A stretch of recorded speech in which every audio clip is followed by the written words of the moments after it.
สงกรานต์ขี้ตมไม่แน่ใจว่าเป็นสงกรานต์หรือบุญบังไฟนี่ อาชีพเก่าสบายดีปีใหม่ป้าขามาแล้วมือเป่าขากลับแล้วเต็มลง จะขนมต้มเต็มอยู่นี่ ให้ซื้อซอยบ่ได้ค่ะพ่อเมย์ มา นี่รถใกล้ๆทั้งนั้น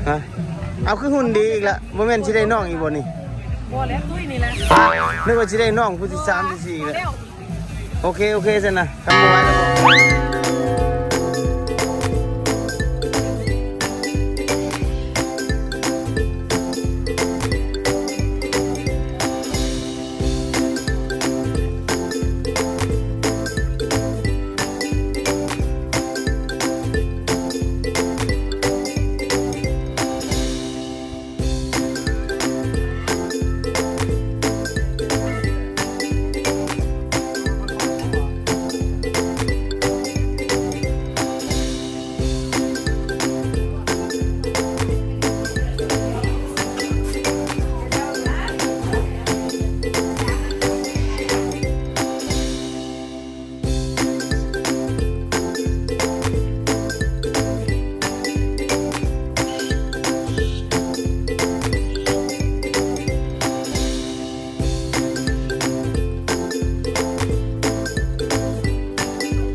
สงกรานต์เปียกฝนปีนี้ปีกายนี่เดี๋ยวหดน้ำปีนี้ไม่ต้องหดพี่น้องไม่ต้องหดก็เปียกอะแต่ว่าคนยังหลายคือเก่า ไม่ต้องห่วงนะคนเราเขามักม่วนดิที่นี่ข้าน้อยมอนน้อยก็มาซาหน่อยนึงมาสวยเนาะไม่ได้ใส่บาตรใส่หยังเพราะว่ามีเวียกอยู่เพื่อนเนี่ยกับบ่ห่าวเนี่ย มาส่งแม่เฒ่ากับลูกสาวแต่เศร้ากับลูกชายเนาะแล้วก็กลับไปเวียกกลับมาฮอดกับประมาณ12 โมงนี่แหละก็ชิงชามาหมุนมีคือเก่าพวกนั้นผมมีชิงชามีแต่มาหมุนที่ตั้งหมุนนะเฉพาะเด็กน้อยมันก็เกมก็อยากซบเซาด้วยนึงเพราะมันเปียกเนาะเด็กน้อยบอดี้ลินก็จะอยู่ในห่มส่วนหลายนะบรรยากาศโดยรวมเนาะที่ดินก็จะลมประมาณนี้พี่น้อง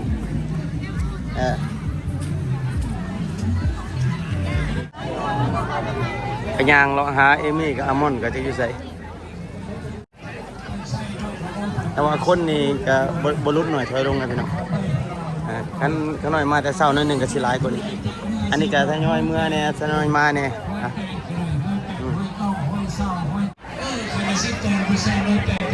สบายดี เห็นซาลีอุ้มเอมี่ละเอาเป็นยังไง ม่วนบ่ว่าจะกินนมเลยนี่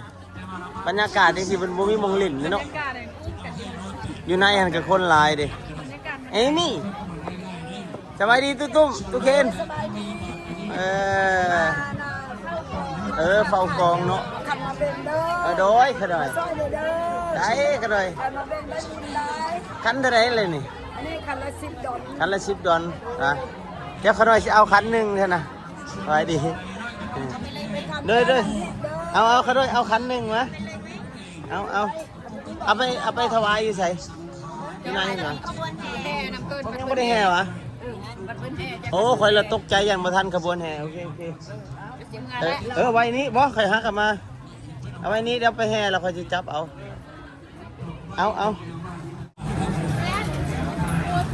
สงกรานต์ขี้ตมไม่แน่ใจว่าเป็นสงกรานต์หรือบุญบังไฟนี่ มาทันจุดบังไฟฝนกระตกเลยพี่น้อง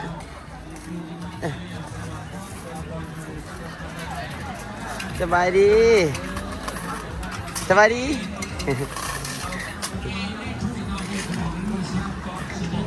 เอมี่สิกินยังมี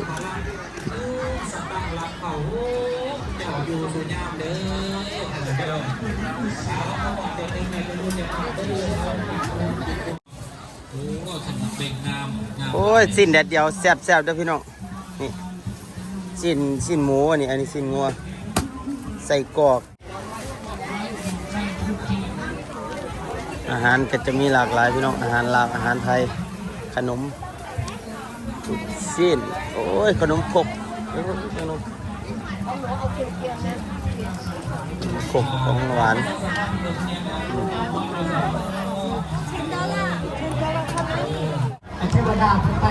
ตอนนี้เพิ่นก็กำลังสิเกียมแห่เนาะคนก็พอดีเศร้าพอดีเศร้ากับแบบเศร้าแบบเงียบๆไปนะพี่น้องพอดีย่างได้แบบนั้นซะเปียกอ่อนเอาวันนี้ได้เวลานาทีเนาะเพื่อจะได้เตรียมแห่เด้อๆแห่พระพระเจ้าฮูกโยซิมโยตนาต้นโพได้แต่เด้อเดี๋ยวฝนมันจะลงมาเกี่ยวไป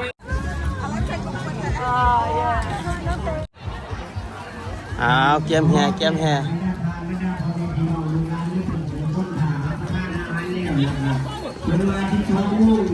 ที่เฮนี่กายจะที่เขาโม่ก้าวที่เขาโม่เคยมีอะไรยังสร้างอะไรเนาะ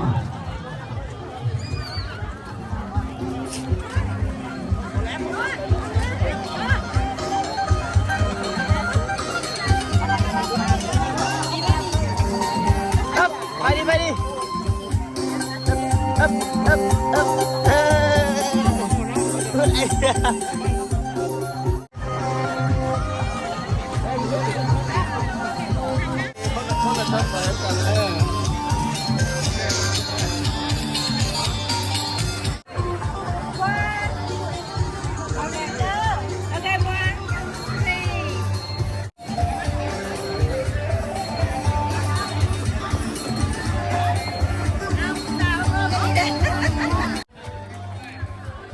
วิดีโอเลยโอเคโอ้ยรอ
มาดิ